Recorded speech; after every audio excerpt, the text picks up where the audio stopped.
Good morning, hello, I'm Gareth Hall and welcome to our final thrill of the chase for the season. What a night it was last night there at the Meadows, and to help me tell you all about all of that, let's welcome in the team. Hello to you, Molly Haynes. Hello, Gareth. What a night. The start to the first Tab Phoenix, it was absolutely phenomenal. Did you enjoy yourself, Georgie Ferrugia? Did it exceed your expectations, the first ever running of the Tab Phoenix? Oh, it was fantastic. We've been talking about it for a while, but just to see crowds back on track is absolutely outstanding. And the thrill of the connections after She's Fast got over the line was unbelievable.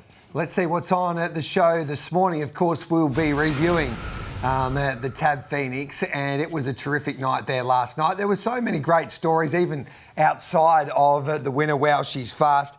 Looking forward to the Gippsland Festival, Molly. It should be a lot of fun, and that starts, of course, with the Sale Cup heats tonight. It sure does. Sale is such a tight-knit community, or Gippsland, I should say, is such a tight-knit community down there. So we're glad to welcome Traralgon back. Yep. But kicking off with Sale, what a country cup to start with. And the love of the dog. What can we look forward to with that segment this morning? We have young trainer Emily as a party. She's just an absolute pleasure to talk to. She's got a Sale Cup heat contender as well, so we're looking forward to learning a bit more about her. Now, last night at the Meadows, of course, it was the first ever running of the Tab Phoenix, and it was just a terrific night for the sport, Georgie. Look at the pictures that we're just seeing right now. The Meadows was at its very best. It was great to have the smoking ceremony for the first time there at the Meadows on Saturday night, so well done to the chair, Peter Duncan, for leading that. And it was just great to have people there. And the roar of the crowd when the dogs started to race in the Tab Phoenix was something else. It was, and the weather guides looked after us too. Yep. For once. It was a fantastic night of racing, and well done to the CEO, Ash Baker, as well, and his team at the Meadows. I thought they did a fabulous job. Ash was probably just a little bit nervous on the night, trying to make sure everything went well, and it went off without a hitch. It was fantastic. I just felt like the Phoenix was what greyhound racing needed. I think we said it a few times before the show, but there was a buzz. I think you and I had said before, we've been a part of races in the past, but there was something about being a part of the start of it. I don't know whether you've been a part of the start of many other races, but it just hasn't happened for me, and I was so excited I felt like be with it from the ground up. It had a feel of bringing new people into the sport, and you got that sense on track. There was people just asking questions about greyhound racing, and I think that can only be a good thing going forward. It's a little bit like the Everest and what the Everest has done in the sport of thoroughbred racing. So last night there at the Meadows, there was a different crowd in a way, but it was like you're at a football match with the cheering and the excitement from the different fans out there cheering home their greyhounds. Yeah. And the scenes after Well, She's Fast, and we're about to show you the race of the Tab Phoenix last night, when she hit the front, you could hear the roar at Broadmeadows across the state. Here's the start. What about Spotted Elk? Graham Hall, take a bow. She began beautifully and she set up the race maybe for Well, She's Fast, Molly. She sure did. She was, look, we knew it was probably a matter of her getting run down, but what a monster effort. She led this field in her own right, and what I was so impressed with, I know it was hard work for Koblenz to get to where he was from out wide, but Wow, She Fast just proved she can do it on the big stage. And not that I questioned her before, but the fact that she's so young, it was a question mark for me. Well, historically, greyhounds that young, it's really hard to take on these giants of the sport, Aston Rupee, Koblenz, and she handled herself beautifully. Spotted Elk is a great story, Gareth, you're right, because I think there's no secret in the fact the first trial she had at the Meadows wasn't great at all. No. She kept improving, and now that was her first start away from Queensland, and it gives Graham Hall hope that he can come here with his team, including Extra Malt, the sister, and challenge. And there's a lot of experts in the greyhound racing industry that have egg on their face this morning, and especially after the race there last night. There was some criticism around that the Phoenix was meant to attract the very best greyhounds in the nation. But for me, it worked beautifully, of course, with all of the stories that unfolded throughout the Phoenix. And there were some sensational stories there, of course, last night, like Graham Hall's performance. He had tears in his eyes before the Phoenix. It was his dream to compete in a race like this. He finished his second. And Billy Creek, he only won a Metropolitan race there at Wentworth Park a couple of weeks ago to qualify for the Tab Phoenix. And he was a little bit unlucky, Georgie, not to finish third. And he defeated Aston Rupee. And Spotted Elk defeated Koblenz. So I thought it was a a terrific result all round for the Tab Phoenix. I think you hit the nail on the head when you mentioned it. It was the story. So it wasn't necessarily the best 8 greyhounds, but what it was the best 8 stories I think we've got going around Victoria at the moment. And that's what made it so exciting. There were people cheering not just for ability, but for the stories behind it. And I think that's how people fall in love with the sport. That's how I did. And I feel like it's how you did as well. One of the most remarkable stories, of course, was Well She's Fast, as you just pointed out, Georgie. Her 8th start, she wins a $1.1 million race. She's nearly made $100,000 now every time she steps out onto a race track. It's not a bad average, is it? She's done pretty well to kick off her career. And her very happy co-trainer, Cal Greeno, now joins us from his property just outside of Melbourne with the superstar Well She's Fast. Cal, congratulations, mate. Has it sunk in yet?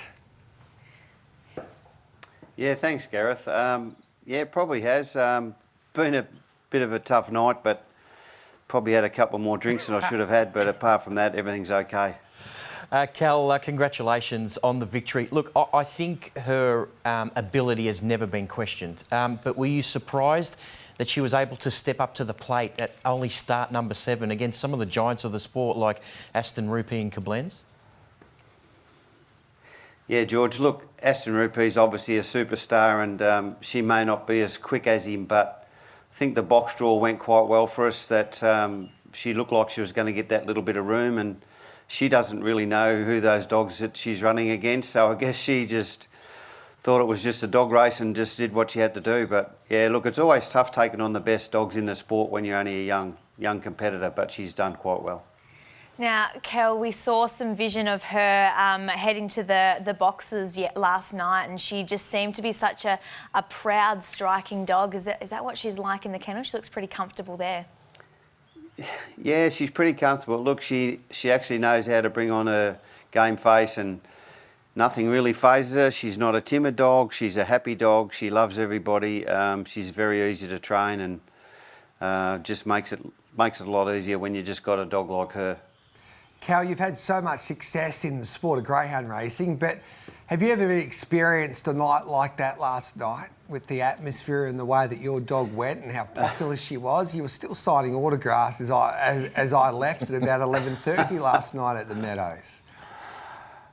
I've never done so many selfies in all my life, Gareth, but with other people, it was just mind-blowing how good the atmosphere was.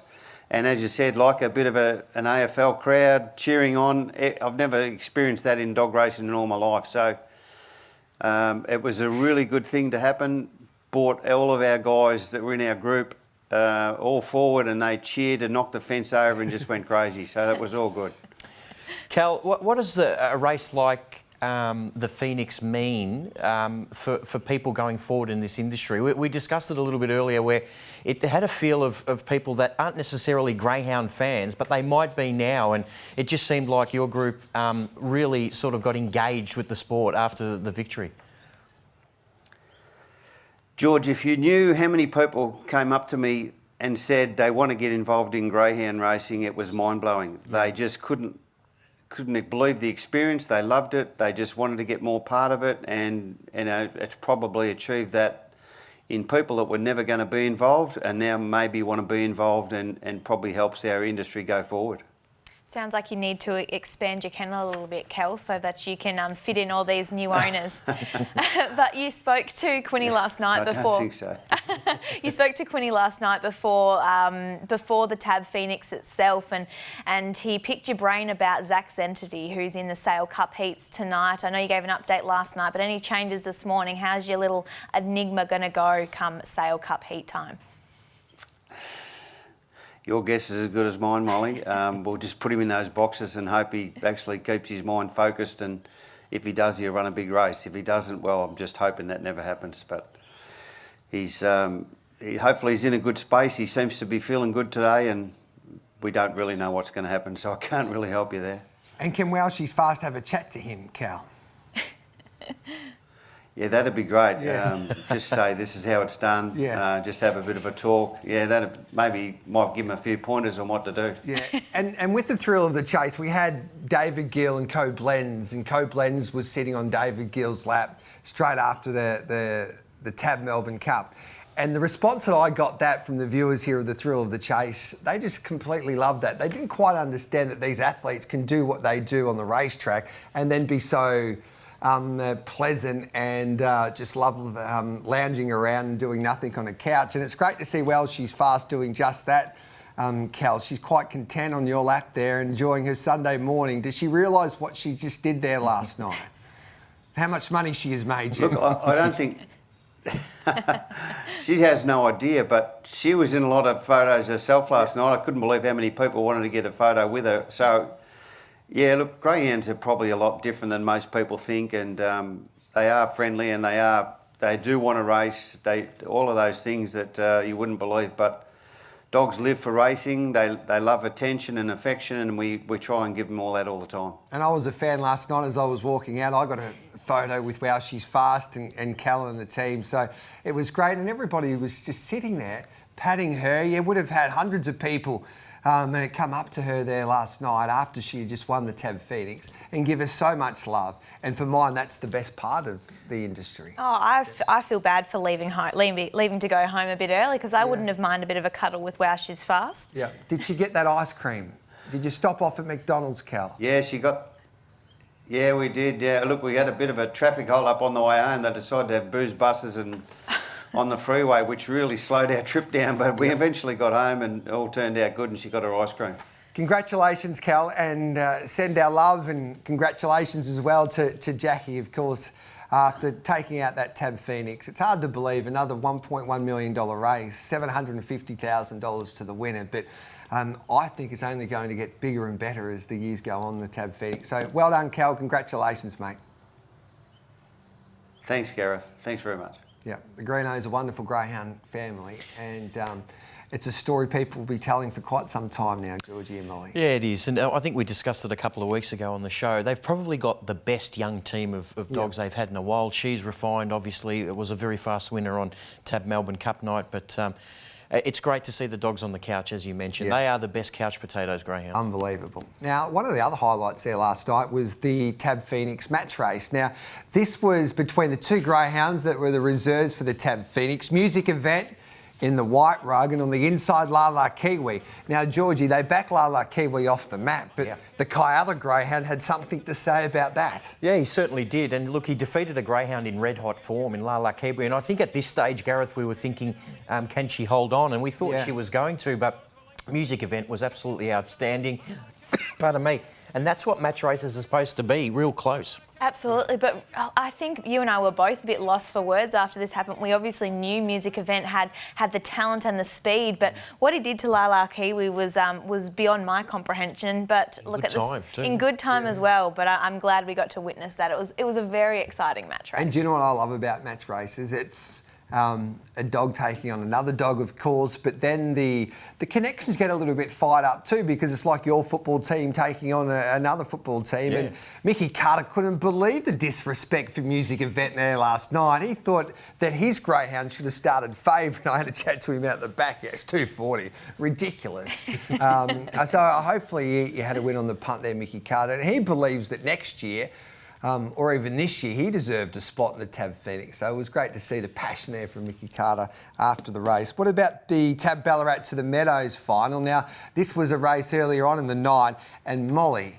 you were right on the money here. You were tipping the winner. Absolutely. Look, it was probably a tip from the heart with Marley there, Super Marley, I should mention. She's trained by Clint Capuano and Chloe Drew out at Anarchy Way. They're lovely, lovely people. But what a huge win. This was almost a last to first performance. And it wasn't a nothing field. I think what I enjoy about these Ballarat to the Meadows or the country races to the Meadows, you're encouraging greyhounds to not just race on the country, but to step up over 500 in the city. Because some people have a hesitation running their dogs over 400 or 500 metres or more, and I think this just gives people that opportunity. It's a great initiation, and you're right about the quality of the field. Hamilton was in the race. Aston Flame, who had just won race after race, unfortunately didn't begin as well, but that was a huge run, Super Marley.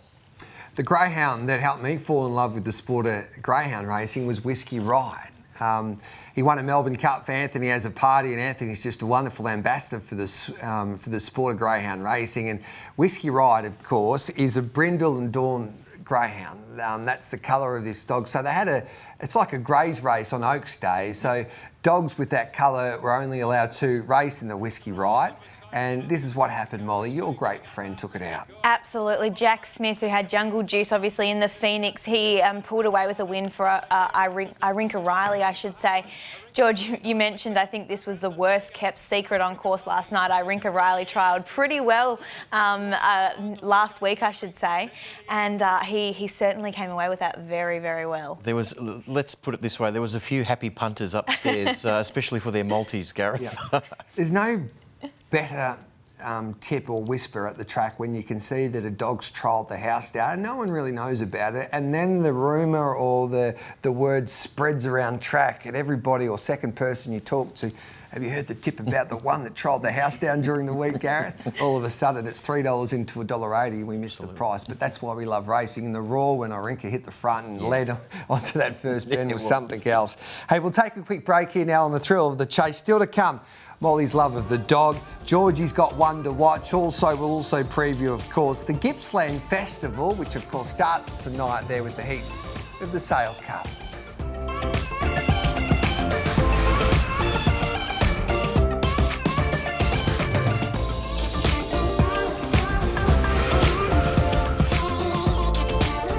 It's great to be with you on this Sunday morning for our final show of the Thrill of the Chase this season. It's been a lot of fun, and of course we've had the Tab Melbourne Cup, we've had the Tab Phoenix, and now it's time that the carnival heads to Gippsland, Molly, starting off with, of course, the Sail Cup. But the Gippsland Festival of Racing is always something to look forward to each and every year. It sure is. I think one thing I was really shocked about when I moved over here from Western Australia was just how strong the Gippsland community is. Yep. They really are very strong in themselves. They're competitive. If you go to Gippsland with a dog from your Western region, you're almost looked down upon. You kind of, there's just that hesitancy. It's very competitive and I love it.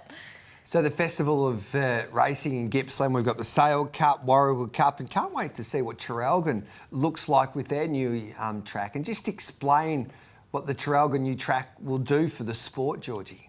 Yeah, it's an interesting design, and it'll be interesting to see how it races, but it's promoting as safer racing as you can get, so it's going to be very, very interesting. The Sail Cup is the one I really look forward to every year. I've been a couple of times. That Boxing Day meeting is unbelievable. They get packed out crowds, and now without COVID restrictions, we can get back to normality. You've had a Sail Cup contender, haven't you, in True Detective? I think I remember seeing you down Sailway. It's a huge evening, Gareth, on Boxing Day. The crowd is enormous, isn't it? It's great. It's the only Group 1 in country Victoria, isn't it, the Sail Cup? It sure is. For Country Cup, yeah. Yeah, worth $75,000 to the winner. So it's great money for down there at Sail. And what I love about the Sail Cup as well is that you've seen some of the great stayers take on some of the great sprinters over the years because it's over the middle trip of 600 metres. So it's a great test for the greyhounds, and it gets to see some of the stars who might not compete against each other in the sport of greyhound racing come together. And this year's no different, right? Yeah. And we saw Houdini Boy won it last year, didn't he, for Kel Greeno. So Kel's got that potential with his little Enigma and Zach's Entity to go back-to-back Houdini Boy, maybe Zach's Entity. Yeah. What's the race outside of the Sail Cup that you look forward to over this carnival as well, Georgie? I'm looking forward to seeing what Traralgon can offer. I think a lot of the industry participants that I have a chat to can't wait to see what this new track will do for the sport. Yeah, I think it's going to be all centred around Traralgon and how that plays out for sure. But the Warragul Cup's always attracting a very, very good field, and I don't think this year will be any different. Even the support races on Sail Cup night as well. There's a Rising Star. I think there's also it was a Rising Star that I think has seen some really good greyhounds come up through the ranks. Whenever you see the Rising Star field, you always know in the next 6 months' time that they're going to be doing something pretty spectacular on the track. And we'll probably get another match race, hopefully. Yes. And the Sail Cup it'd be great to have a spy there, because a lot of these greyhounds that are competing at Sail over the next week or so haven't been there before, so they all have to head up there and trial at Sale, and there's some that sizzle around the track, and usually you can get a few whispers from time to time. Georgie, have you heard any? Not really, but I know Zach's Entity. I believe Zach's Entity has trialled really fast, but that's not really a surprise. Yep. We know how quick he is. I think Sale's one of those tracks that trainers need to go and have a look at before a race like this. Well, a few of the stars were trialling at Sale earlier on the week, and from the Sale Greyhounds, Rob Popplestone was there, and he was catching up with GRV's very own Louise Martin. Thank you, Thrill of the Chase team. Yeah, welcome here to Sale, the home of the Group 1 Gold FM Sale Cup. It's one of 3 cups that make up the Gippsland Festival of Racing, supported by SEN Track, who do a great job, I should say, as well. Joined by Louise Martin, a Gippsland local and representing GRV. You've overseen the growth of the festival, Lou, and you'd be pretty happy with what you've seen. Well, it was actually a very good idea 3 years ago, and it has grown since then. But being 5th generation Gippslander, I'm actually very passionate about Gippsland. Born and bred in Foster. My dad and my whole family live down here. Yarram, as you know, is not far down the track. All through this area, and so you do have it in your heart, and to see it grow like it is, and to see what we contribute to this community is all the Sale, Warrigal, Langath, all through that whole entire area, down to Bass. It's $50 million we put back in as an industry, and we employ nearly 500 people, which I think is pretty amazing. Yeah. But it's not even that, it's the excitement that you see when you get to see the families come to the clubs, and how everyone's part of the greyhound racing family, but they're also part of the community. I reckon that's a really important point, because you come here because you love greyhound racing, but you come here because you love being with family and friends, and each of the clubs, Sale, Warrigal and Traralgon, are homes to those sort of people. Oh, they are, and we all live in that community. I mean, obviously it's quite well known. My daughter is also a greyhound trainer now, and I think, goodness me, how did that happen? And so, it's just, and so they're excited about racing. They're excited about coming here to Sale, going to Traralgon, going to Warrigal, and it's their backyard. And it's all our backyards, isn't it, really? Yeah, and some of our participants that are preparing for the heats and the final of Sale Cup are actually trialling as we speak behind us, and trialling obviously puts the finishing touches to the dogs. Trialling is really important to the welfare of the dog and the welfare of our sport, dogs that run in our sport. From the youngest dog to the oldest dog is critical, and let's hope we have good trials today. And all the way through. Yeah, and obviously after Sale, which is on Boxing Day, we head to Friday, January the 14th, which is the big date for the Warrigal Cup. And Warrigal and Tony Mitchell do a great job, and they always have great fields. Yeah, they do, and they also give back a lot to the community. Tony's very connected to the sports, all through his football and the netball clubs and what have you. And Traralgon does the same. And I think the whole way that we embrace the sport, we are a sport after all, and we embrace our partners is great. So, yeah, I reckon you've touched on a really good point there, that even though we're a club, we're actually a club that other clubs come to, football clubs, netball clubs, non-for-profits, charities, you name it, they come here and they enjoy what we have to offer, and it's something that's sort of formed the base of our growth. Well, especially here at Sale during the bushfires. Yeah. Like Peter Johnson, he was incredible, and you were all incredible.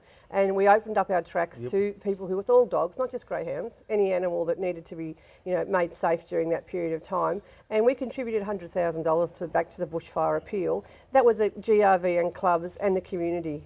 Yeah, no, exciting times ahead, there's no question about that. And probably one of the exciting times is going to be the launch of the Traralgon track again, which happens on Australia Day of 2022. We'll be back to talk about Traralgon after this break.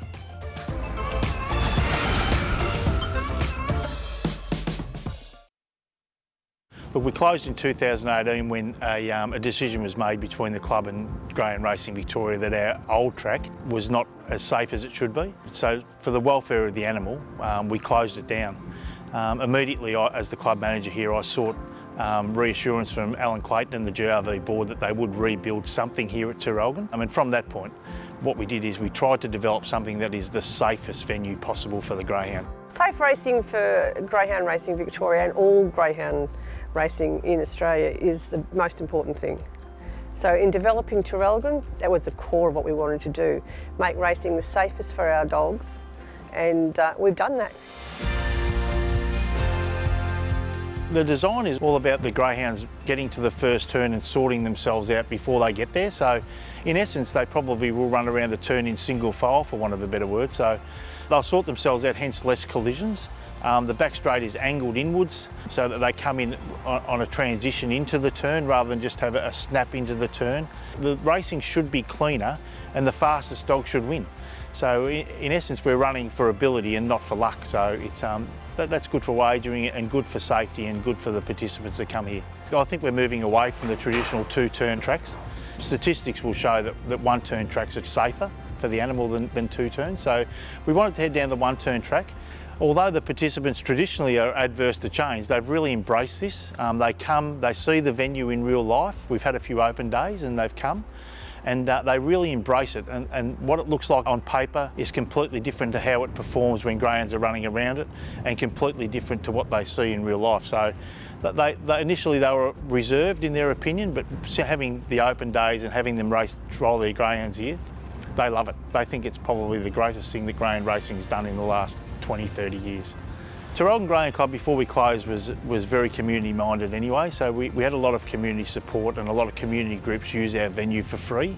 There's not a lot around now for young families, and COVID's been tough, you know, and people have done it tough. So they can come here for nothing and get on our playground, do all the stuff that they want to do, and actually, you know, watch the dogs run around too, and that's fun. The dogs love to race, and now they're racing in the safest environment. I can't thank GRV enough. I can't thank the committee enough and my staff enough. We've achieved something fantastic here. I think the sky's the limit for this club. I'm really proud of the Traralgon Greyhound Racing Club. Proud of Steve Clark, who's the manager, who's done absolutely everything that we've asked of him and more. And I'm proud of GRV because we've done it together. And I just can't wait to go, yay, you're open, you know? Great stuff. Well, there you go. Look at that. Some terrific vision of the new Traralgon J-Track, which is pretty exciting. Right now, though, we're here at Sale as we launch the SEN Track Gippsland Festival of Racing with GRV's Louise Martin. Gee, that Traralgon track, it's been a long time in the making, but I think it's going to be worth the wait. Absolutely is. We had to get it right, Rob. Like, you know, you can't rush into these things. So it's the only J track in the world. It's the safest track in the world. We put $6 million into that. So we're really looking forward to launching it and getting our dogs around there. They have been trialling, so so far so good. You know, people are really starting to pump us up, so we're looking forward to that. Yeah, talking about getting dogs trialling, we're trialling here as we speak for the Sale Cup, which is not too far away. And I think we talk about dogs trialling and being their best.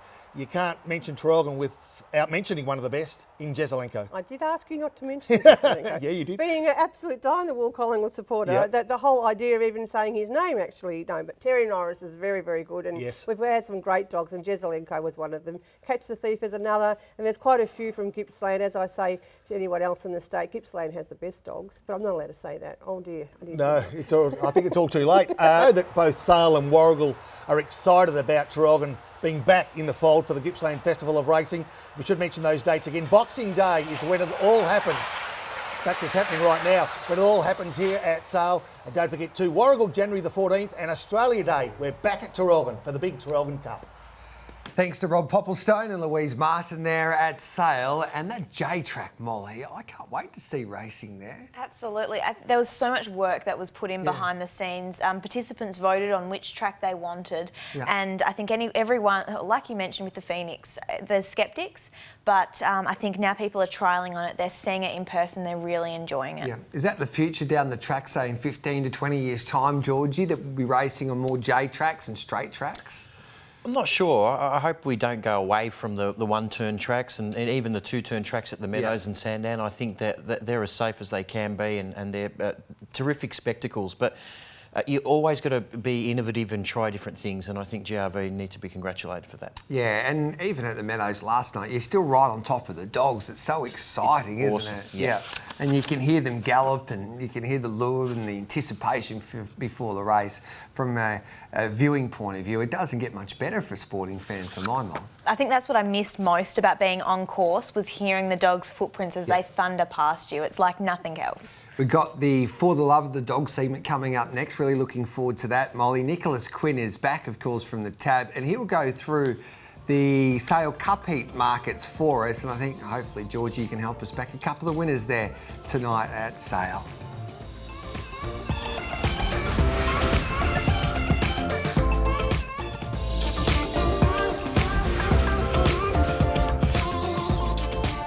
You're watching The Thrill of the Chase on this Sunday morning, and For the Love of the Dog has been really, well, it's been my favourite segment, Molly. There's been so many great stories this series, and you've got one more for us. We do. We've got young greyhound trainer, or jockey turned greyhound trainer, Emily as a party. She's what our sport wants to encompass. She's got a young family, and we're hoping her have plenty of success come the Sale Cup heats tonight.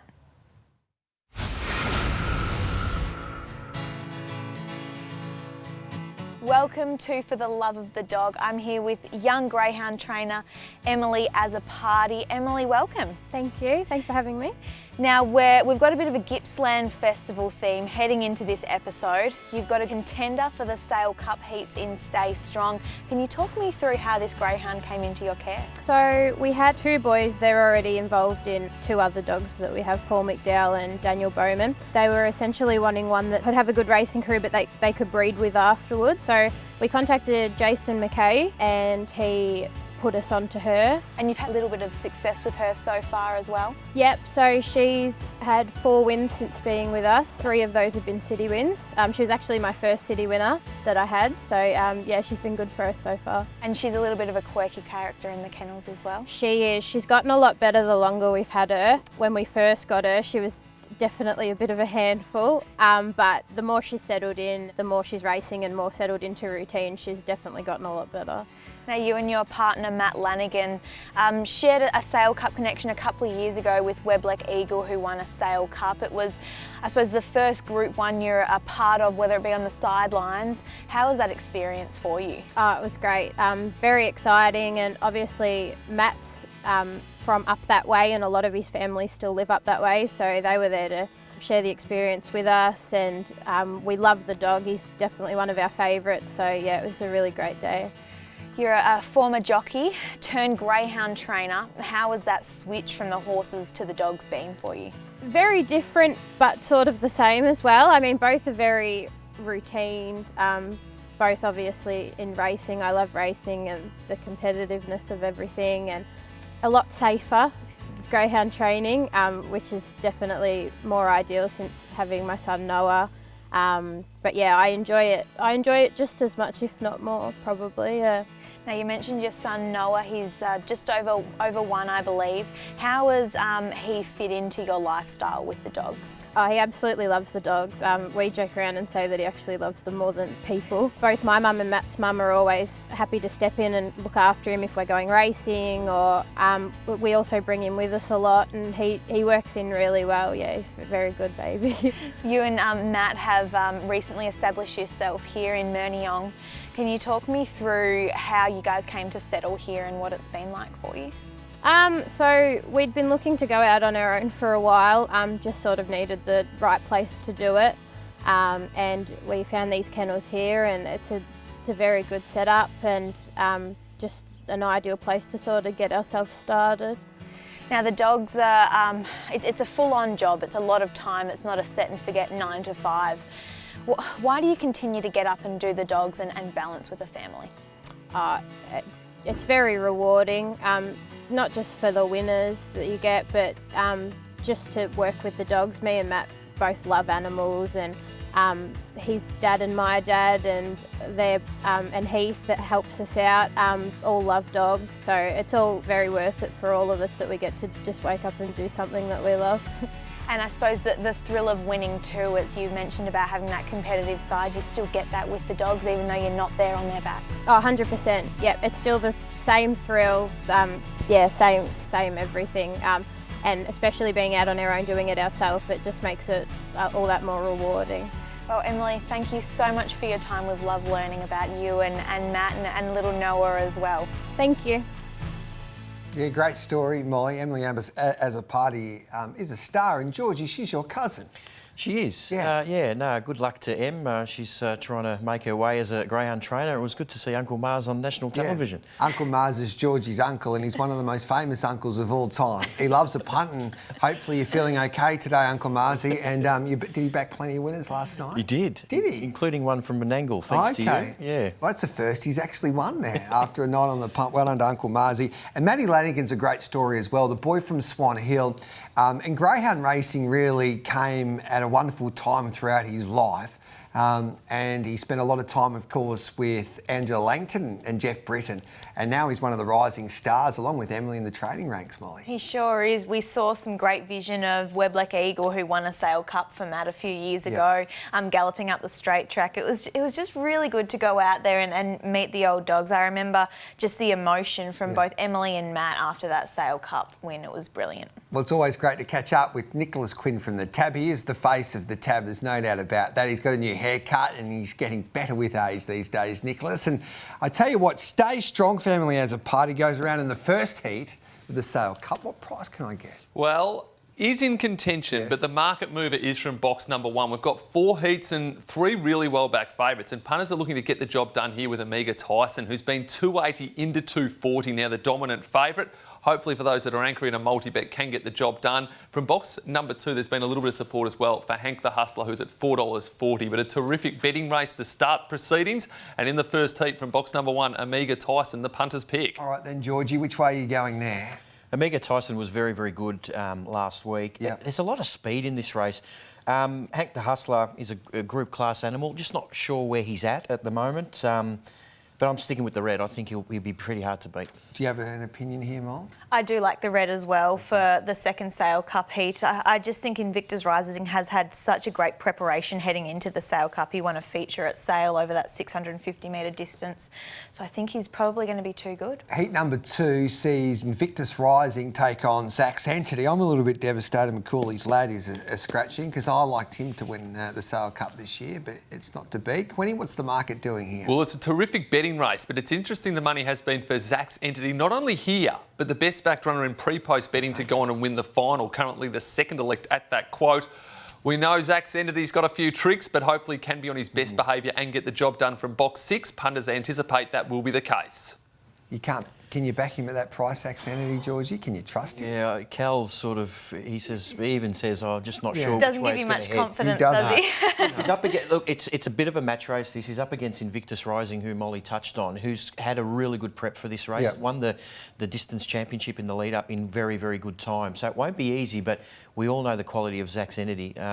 Trolling 29.53 at the Meadows. He's a star. We also can't forget about Nick's Bale too. This is a greyhound who's won group races too, and I think the 650 is probably right up her alley. What about Heat 3, Nicholas? All about the favourite here from box number 2, Mapunga Ruby, the pre-post favourite to go on and win the Sale Cup, and a dominant elect at $1.50, has been well anchored through the multi-bets, was as short as $1.40, but does look very, very hard to beat. All right then, Georgie, you're with the odds-on favourite? Yeah, look, her last start at the Meadows, 42.20 odd. I mean, is absolutely flying. So she's in red-hot form.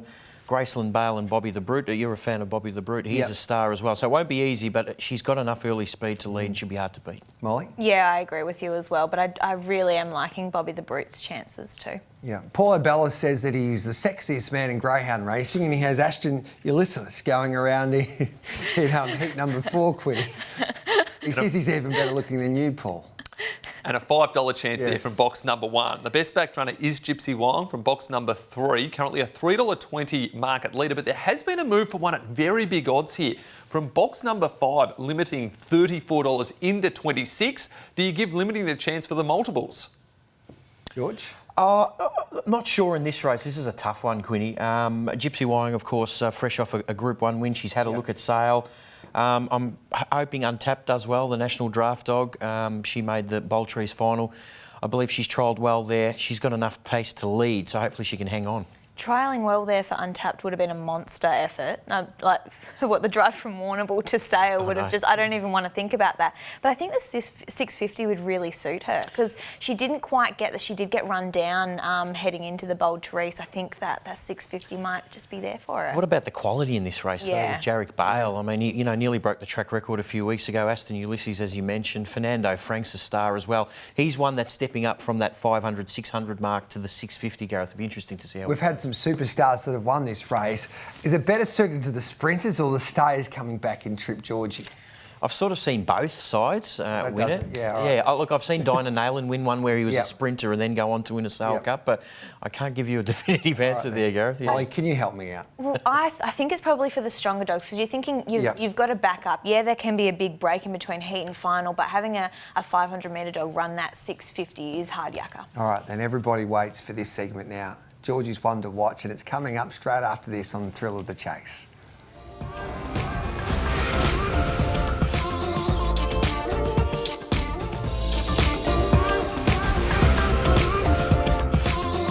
Welcome back to the Thrill of the Chase. Georgie Farrugia's got one to watch for us now. I highly recommend you get your Tab app out at home and go to your Black Book section and put this dog in that George is about to talk about because they've been on fire this series, Georgie. Been pretty good, yeah. Look, I say so myself. thanks, guys. The dog we're looking at today is called Zipping Scorcher.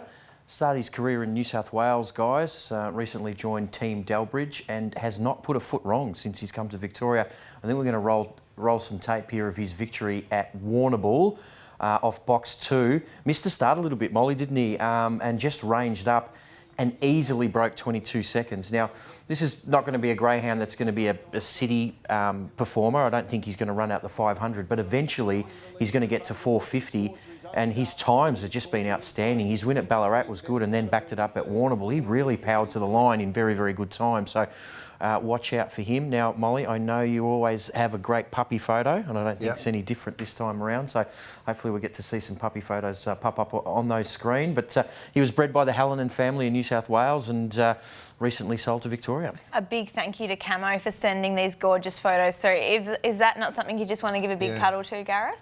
Unbelievable. I love these little puppy shots that are delivered each and every year, but I'm always trying to work out what made them so special when you pick them out in the yard.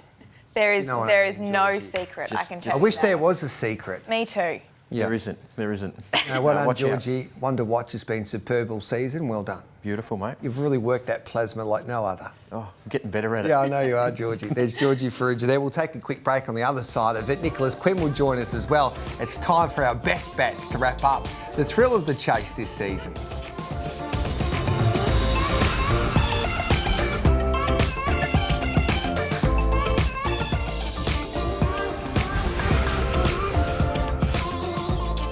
Our best bets aren't far away on the Thrill of the Chase. But before that, Molly, it was just heartbreaking to hear the news out of Tasmania last week when 5 children lost their lives in that tragic accident. But Greyhound Racing Victoria, along with Brendan Purcell, who's a former Tasmanian trainer, they're donating money to their families if Brendan Purcell's dogs can win from over the next month or so. Absolutely. So for the month of January, Greyhound Racing Victoria are going to donate $500 for every place getter that former Tasmanian trainer Brendan Purcell gets through that month of January.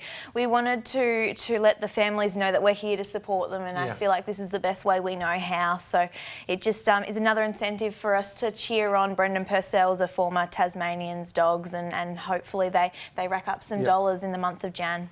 All right, Georgie, your best bets? We've only got the one best bet. Yeah, at sale today, race 3, number 5, a greyhound called Meadows. Ollie had the 5 starts, shows a lot of speed. Don't worry about the box draw too much. He's got a lot of early speed. He's got a very good PB there, and I think he can get the job done, Quinny, at around the $2.20 mark. That's exactly right. Nice little way for us to end a magnificent weekend of racing. OK, Nicholas Quinn, you've done the form. You've rung a lot of people up these days around the country. You had your connections in Perth, and then you went to Tassie. No luck in South Australia. But you found your man in Richmond in New South Wales. So what have you found for us? We're going to take a box challenge here at the Richmond Greyhounds this evening. Box number 1, currently $2.10. I'm stunned at what a good quote this is. Could be on 9 points after the first 3 races, and a terrific fun bet type. You have one bet, it keeps you entertained all night. So you can flick between Sky Channel having all the sale races where we'll be betting on each race, and then have this Richmond box challenge to hopefully make us a nice winner at the end of the night. Good on you, Quinny. Thanks for your help throughout the series, mate. It's been absolutely sensational. Well done to everyone at GRV. And the Meadows was absolutely sensational on Saturday night for Tab Phoenix night. And the crowd, it ranged from 9 to 90. It was absolutely sensational. So in 20 years' time, Gareth, I might not be here. Yeah. You'll have God knows how much Botox in that forehead by then. But those young people will keep this sport going. Good on you, Quinny.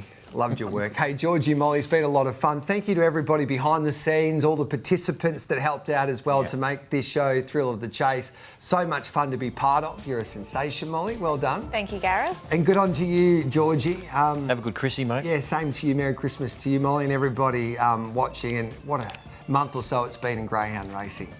The sport's never been better. Well done, Molly. Good on you, Georgie. And a Merry Christmas to everyone out there as well. Thanks for watching Thrill of the Chase this season, and we'll catch you again next year.